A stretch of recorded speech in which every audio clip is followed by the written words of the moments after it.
I hope there was not a seating issue here. I hope you all who paid for mezzanine got mezzanine. I hope you all who paid for loft got loft, and please do not move forward if you paid for loft. Thank you all for coming. An additional thank you for bringing or sending our mom a card. Today will no doubt be, Mom, those are the cards there. We hope you have 80. And we are so not waiting here to allow you to open them while we wait. So take them home and, you know.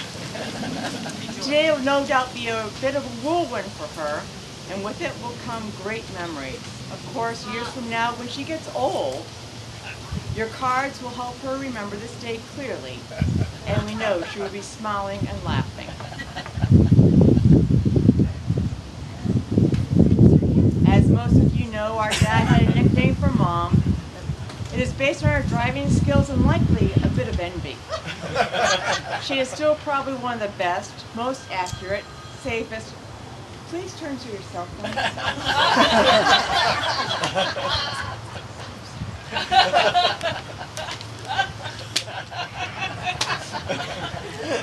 I've never met him before in my life.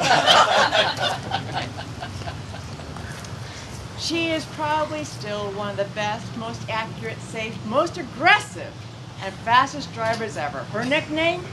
Leadfoot Lennie. And with that, we'd like to present to you a celebratory triptych of our mom's last 80 years. Keeping in mind her nickname, this trip will be a fast one. Lenore Avery Dixon was born on August 6, 1932 in Amherst, Nova Scotia, of immigrated Canadians. She was born knowing how to play bridge with an enduring love and appreciation for candy and snacks.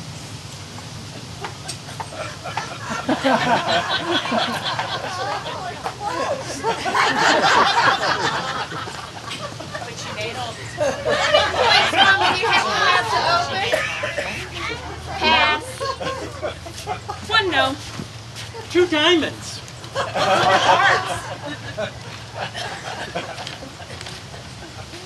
Mom grew up in the Boston area. She was a good student and quite smart.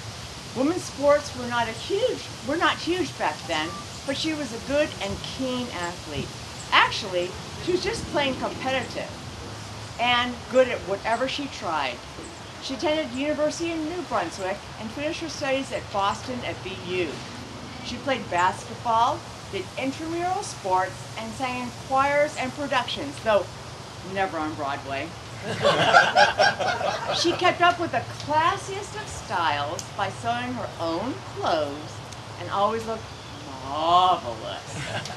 She did, however, buy one dress, one of very few up to this point, for a job interview.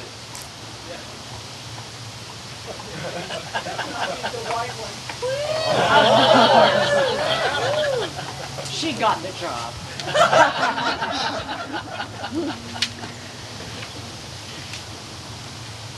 After graduating from BU, Mom married our dad.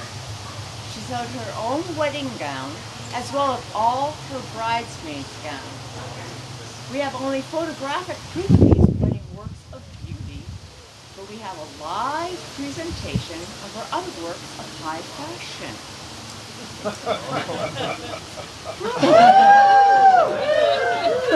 Spin and turn, girls, spin and turn.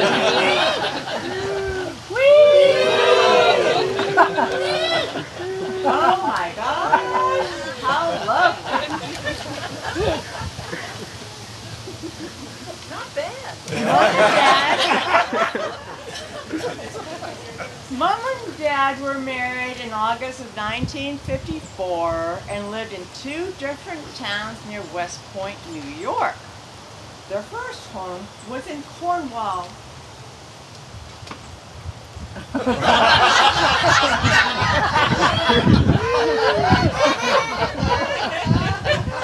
They lived in Cornwall for 2.5 years.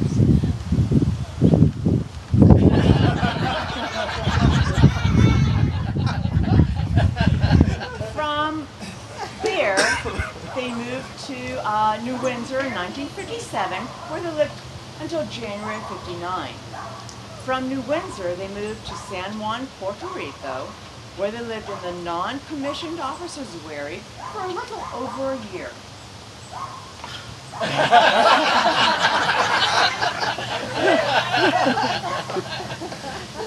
In 1960, they moved to officer's wherry.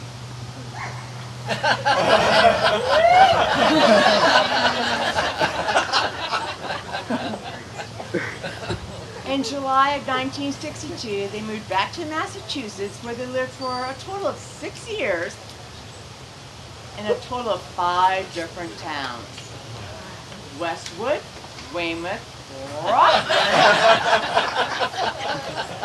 Abington, and West Concord. No, there is not one from West. Thank you for that ad-lib. In 1968, we moved to Florida, where we lived for nearly 5 years in the same town, though admittedly in 2 different houses.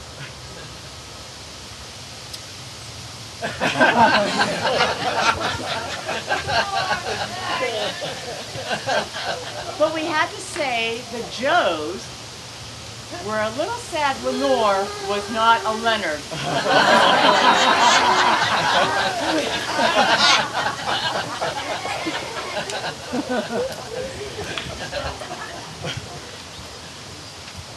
Having accomplished fielding her own 2 tables of duplicate bridge, or her own 2 sides of a curling match, she and Dad relocated their franchise to Atlanta, GA. Yes, this is where the boxes inspired this team shirt.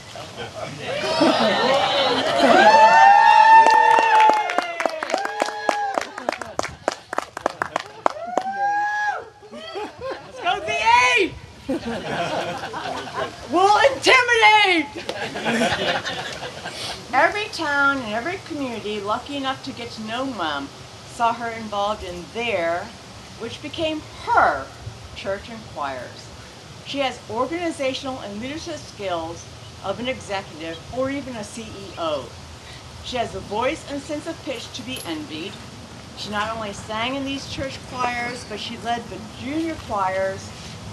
Most of these children were her own.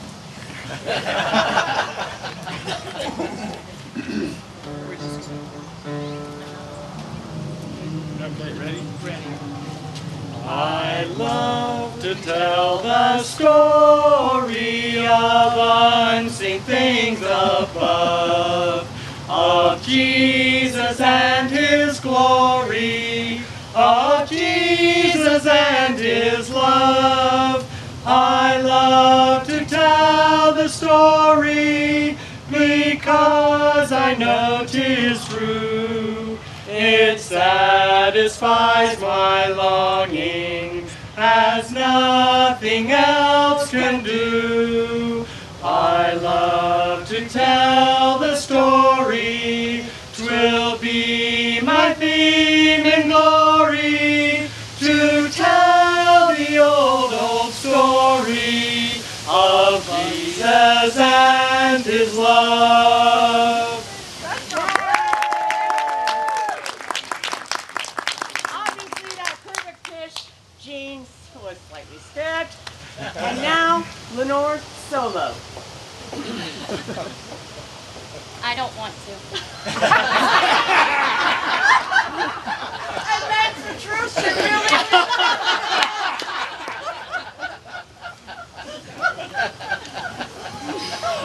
What didn't skip us, what was passed on to us to some degree, was her athletic ability. Back in the day when she told us she played basketball and did intramural sports, we listened, like most children do, to their parents, blah, blah, blah, blah, blah, blah, blah. Then we saw her play softball in a team in Florida. She hit the ball out of the park at nearly every at-bat. We oohed and awed at this, and she said, I have to hit home run because I can't run. If I don't hit it out, I'll be out. And today, when we think about this, how awesome was that? If you only had one skill as a batter, it had better be hitting. Running does you no good if you don't get a hit. Anyway, all of us inherited some of her athletic skills. Some of us made these skills more complete, some maybe less. It did not matter. She drove us all to our various practices over the many years. She never missed any of our events or musicals. She has the same passion, dedication, and regard to her grandchildren's events, games, and musicals. She is our greatest, most dedicated fan. Stay loose!